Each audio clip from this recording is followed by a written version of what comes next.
Bismillahirrahmanirrahim. Assalamualaikum warahmatullahi wabarakatuh. Selamat datang di kuliah online materi kewirausahaan, kepemimpinan, dan dakwah. Pada bab yang ke-9 ini kita akan belajar mengenai pemasaran. Ya, tujuan pembelajaran pada bab pemasaran ini yaitu menjelaskan definisi pemasaran, menguraikan tugas, fungsi, dan orientasi pemasaran, menguraikan strategi pemasaran, dan menjelaskan apa itu marketing mix atau yang lebih dikenal dengan bauran pemasaran. Kita mulai dengan definisi pemasaran. Apa itu pemasaran? Jadi, pemasaran adalah aliran produk secara fisik dan ekonomik dari produsen melalui pedagang perantara ke konsumen. Menurut Kotler, seorang pakar ekonomi, pemasaran diartikan sebagai proses sosial dan manajerial di mana individu dan kelompok mendapatkan apa yang mereka butuhkan dan inginkan dengan menciptakan, menawarkan, dan mempertukarkan produk yang bernilai di dalam pasar. Proses pemasaran merupakan kelanjutan dari proses produksi yang bertujuan agar apa yang telah diinvestasikan dalam kegiatan produksi dapat diperoleh kembali dengan memperoleh keuntungan dari hasil penjualan sebagai imbalan investasi yang telah dilakukan. Menurut Sukoco, seorang pakar ekonomi juga mendefinisikan bahwa pemasaran ini sebagai suatu sistem keseluruhan dari kegiatan usaha yang ditujukan untuk merencanakan, menentukan harga, mempromosikan, dan mendistribusikan barang atau jasa yang tujuannya untuk memuaskan pembeli atau konsumen.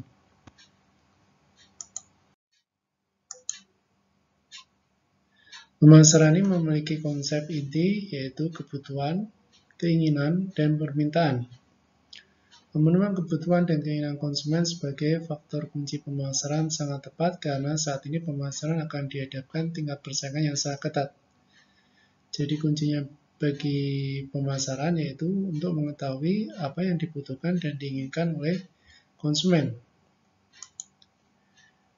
Menurut Giti Sudarmo, mengemukakan bahwa konsep pemasaran terbaru adalah konsep yang berorientasi persaingan, di mana pengusaha berpikir untuk berusaha untuk unggul dibandingkan perusahaan-perusahaan pesaingnya.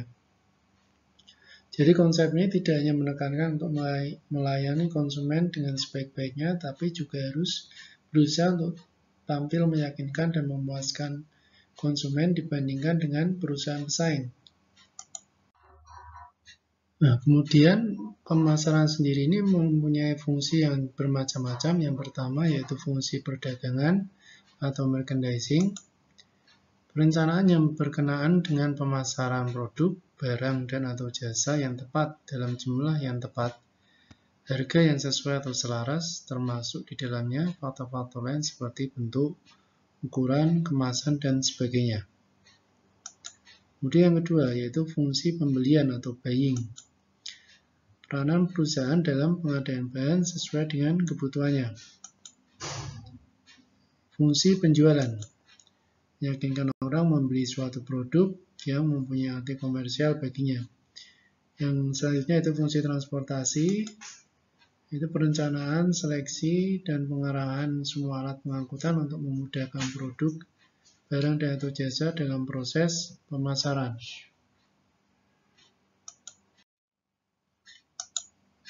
Fungsi yang kelima yaitu fungsi pergudangan, yaitu untuk penyimpanan barang selama waktu produk tersebut dihasilkan dan dijual.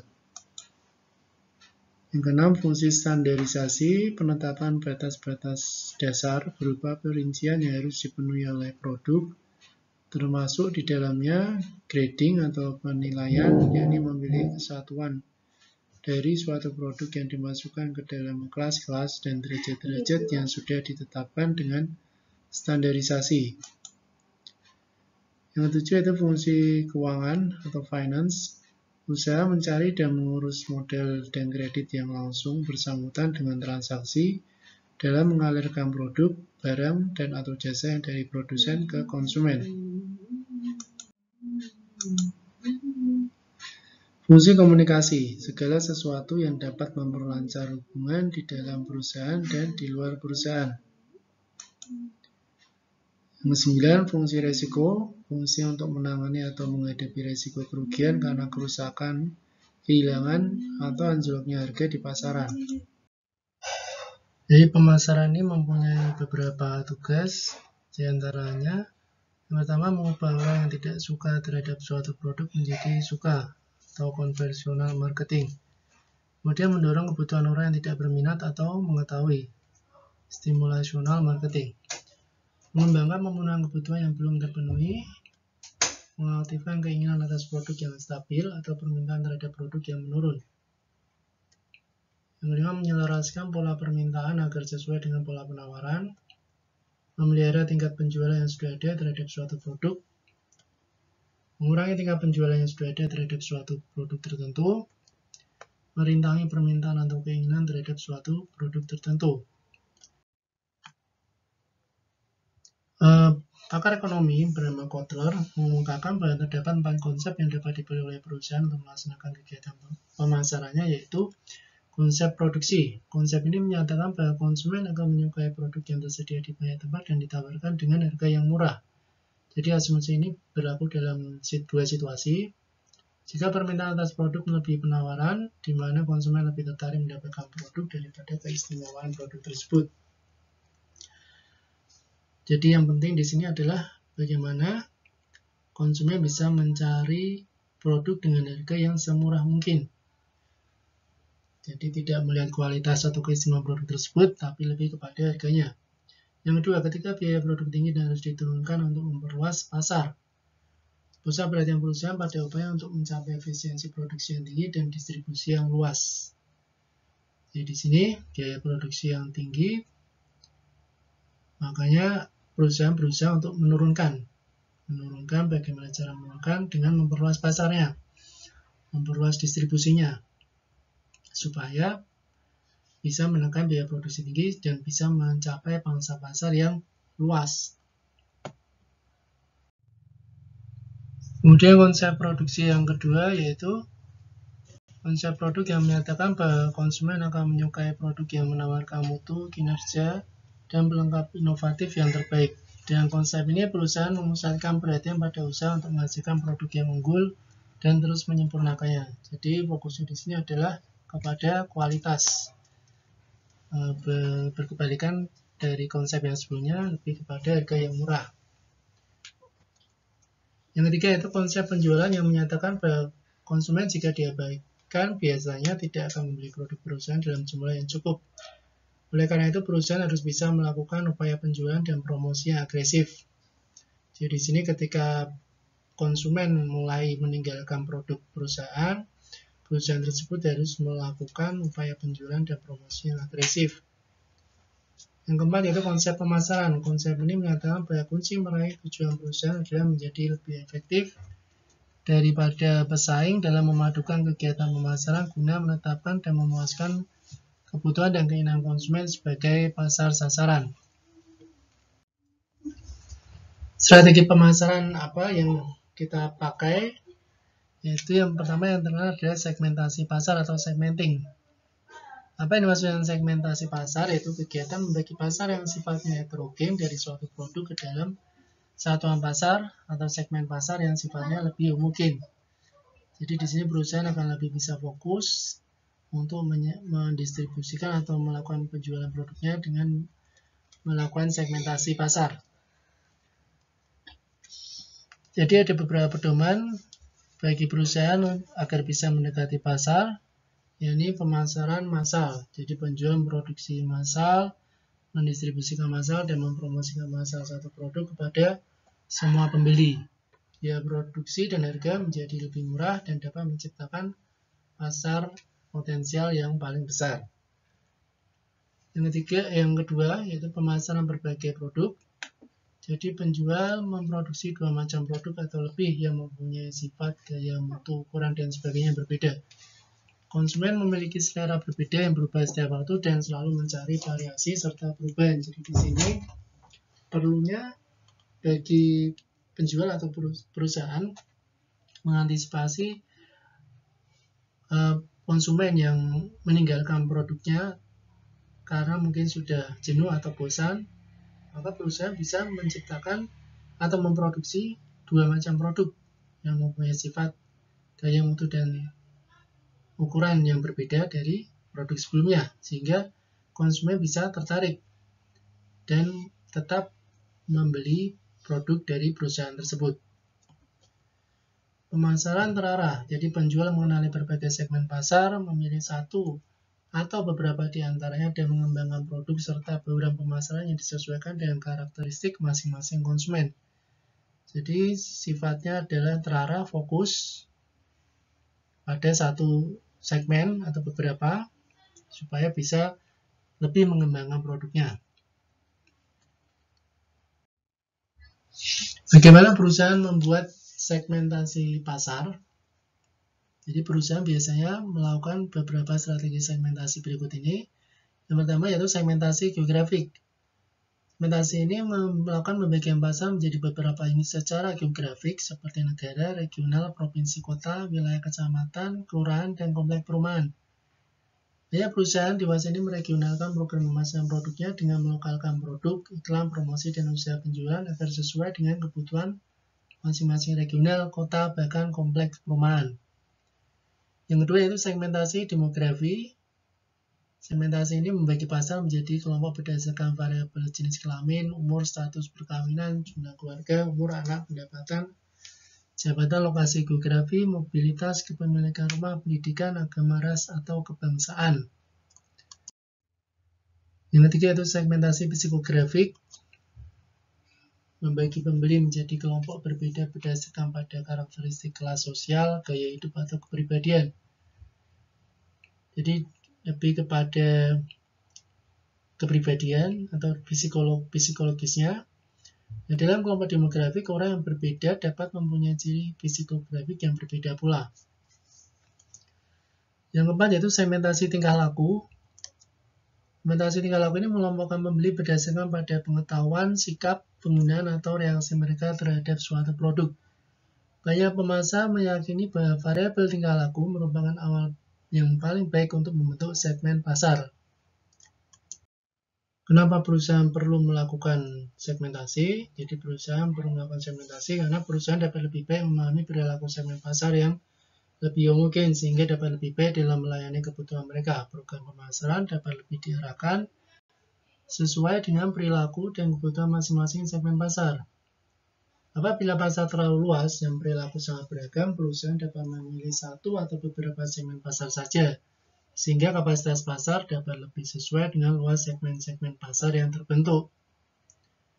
Pasar ini sifatnya dinamis, jadi tidak statis, yang berarti bahwa pasar berkembang terus yang ditandai dengan perubahan seperti sikap, siklus kehidupan, kondisi keluarga, pendapatan, pola geografis, dan sebagainya. Produk barang atau jasa berubah sesuai dengan siklus kehidupan produk tersebut dari tahap perkenalan sampai tahap penurunan. Jadi setiap produk selalu ada siklusnya, dari tahap perkenalan, kemudian laku terjual, sampai sudah tidak laku lagi, mengalami penurunan, sampai akhirnya benar-benar stop produksi. Kita melakukan segmentasi yang efektif, kita harus tahu persyaratan-persyaratan melakukan segmentasi yang efektif. Yang pertama yaitu dapat diukur atau measurability, yaitu informasi mengenai sifat pembeli yang mencakup ukuran, daya beli, dan segmen yang dapat diukur. Jadi misalnya jumlah segmen masyarakat kaya sebagai calon pembeli mobil yang dijadikan segmen penjualan mobil Toyota Kijang. Kemudian dapat dijangkau atau accessibility, yaitu segmen pasar dapat dijangkau dan dapat dilayani secara efektif. Ketiga, besarnya cakupan atau substantiality, yaitu tingkat keluasan segmen pasar dan menjanjikan keuntungan bila dilayani. Suatu segmen sebaiknya merupakan kelompok yang mungkin dengan jumlah yang cukup besar sehingga cukup bernilai jika dilayani dengan program pemasaran yang disesuaikan. Yang keempat, dapat dilaksanakan. Ini program yang efektif dapat dirancang untuk menarik dan melayani segmen tersebut. Sebagai contoh, walaupun sebuah perusahaan angkutan antar kota mengidentifikasi 10 segmen pasar, namun yang staf yang terlalu sedikit untuk mengembangkan pemasaran terpisah bagi tiap segmen. Jadi perlu adanya analisa secara tepat bagaimana agar program dapat terlaksana. Harus disesuaikan juga dengan jumlah sumber daya yang dimiliki perusahaan. Strategi pemasaran yang kedua yaitu mengenai target pasar. Dalam menetapkan sasaran pasar atau target pasar, perusahaan harus melakukan segmentasi pasar dengan cara mengelompokkan konsumen ke dalam kelompok dengan ciri-ciri atau sifat yang bersama. Jadi setiap kelompok konsumen dapat dipilih sebagai target pasar yang akan dicapai. Segmentasi pasar ini dimaksudkan untuk mengkaji dan mencari kesempatan segmen pasar yang dihadapi perusahaan, menilai segmen pasar dan memutuskan berapa banyak dari segmen pasar yang ada tersebut yang akan dilayani oleh perusahaan. Penentuan target pasar sangat penting karena perusahaan tidak dapat melayani seluruh konsumen atau pembeli yang ada di pasar. Perusahaan harus mengidentifikasi bagian pasar mana yang akan dilayani sebagai target pasarnya. Strategi target pasar ini ada 3, yaitu yang pertama strategi yang tidak membeda-bedakan pasar atau undifferentiated marketing, kemudian strategi yang membeda-bedakan pasar, differentiated marketing, dan ketiga strategi yang terkonsentrasi atau concentrated marketing.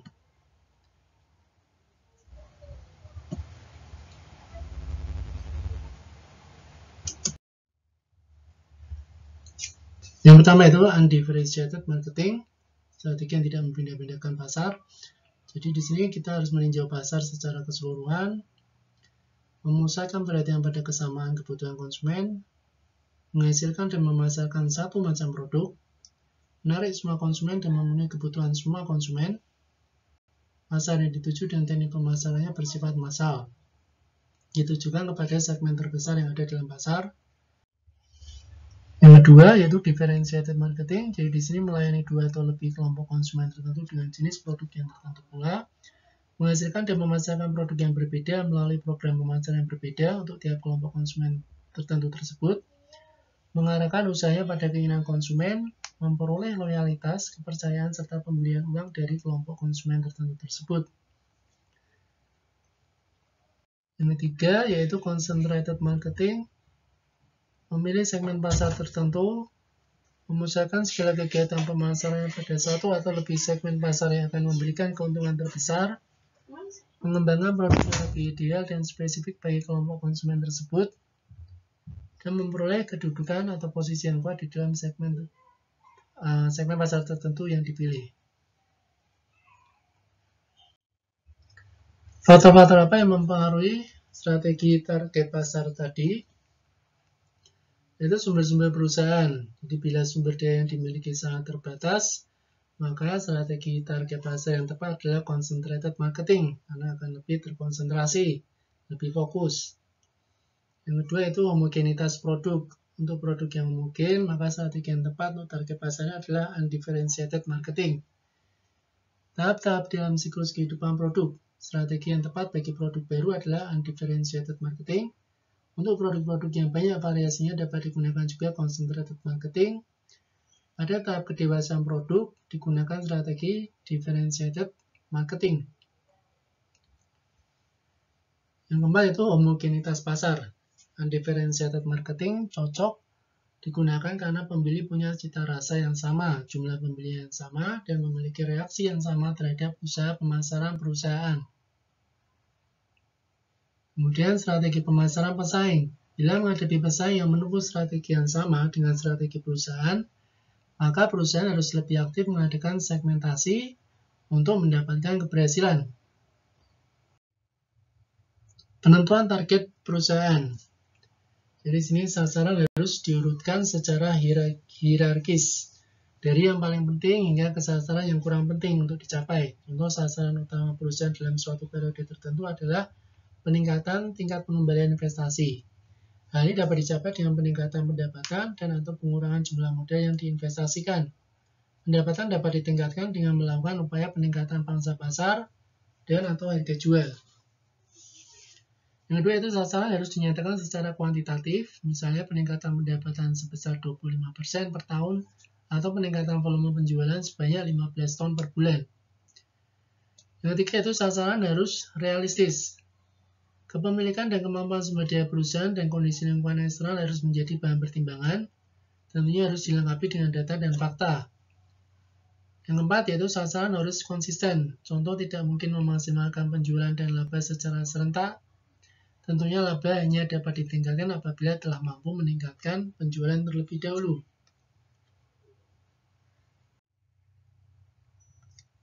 Dan kemudian kita harus paham apa itu bauran pemasaran, marketing mix, dan apa gunanya dalam strategi pemasaran.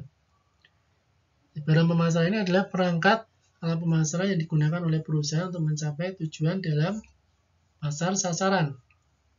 Jadi dalam bauran pemasaran kita mengenal ada 4P, yaitu produk atau produk, harga atau price, kemudian tempat atau place, dan yang keempat adalah promosi atau promotion.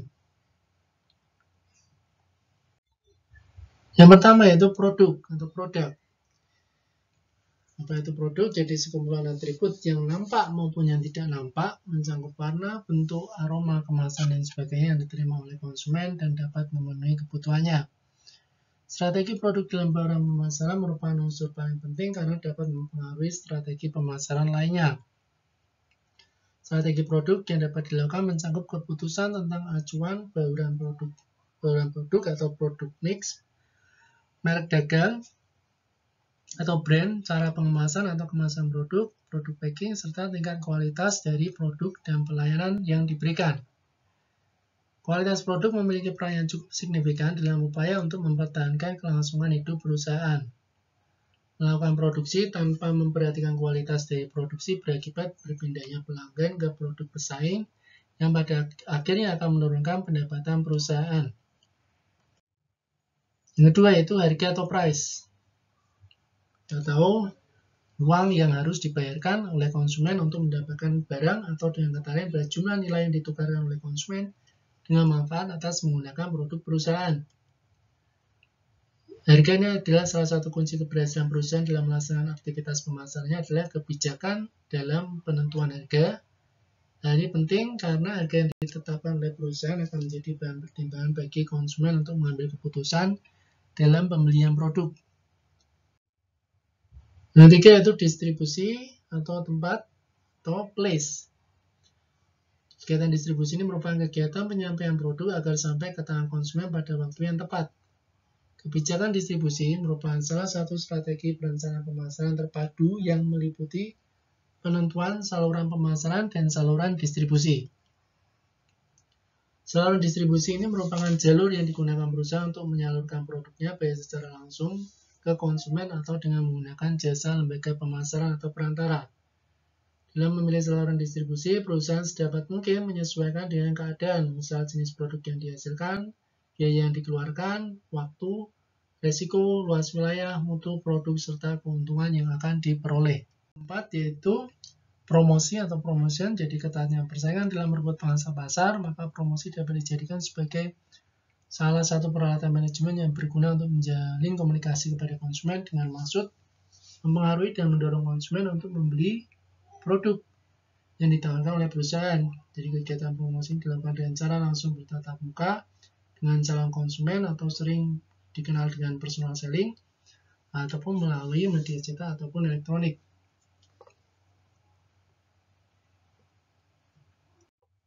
Ya, sebagai penutup,